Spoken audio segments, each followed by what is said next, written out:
નમસ્કાર દર્શક મિત્રો, પ્રાર્થના સંદેશ ન્યૂઝમાં આપનું સ્વાગત છે। રાપર ખાતે આર્મી ટ્રેનિંગ પૂર્ણ કરી પોતાના માદરે વતન માખેલ પરત ફરતા આર્મી જવાનનું ભવ્ય સ્વાગત કરવામાં આવ્યું।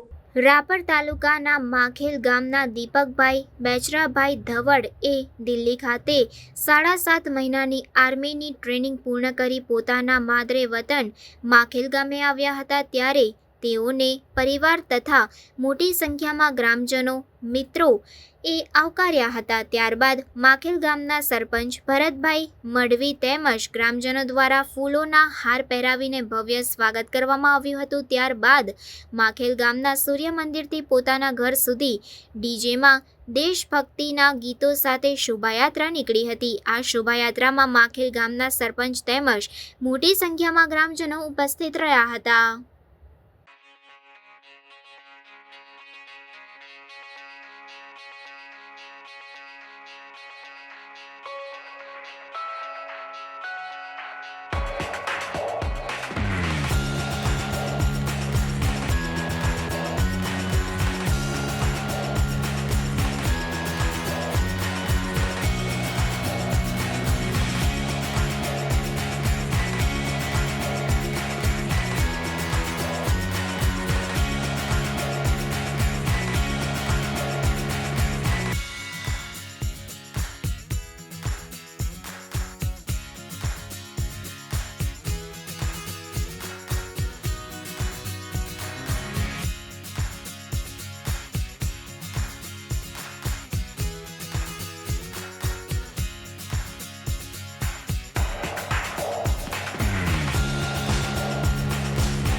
પ્રાર્થના સંદેશ ન્યૂઝની તમામ લેટેસ્ટ અપડેટ્સ માટે ચેનલને હમણાં જ લાઈક, શેર અને સબસ્ક્રાઇબ કરો।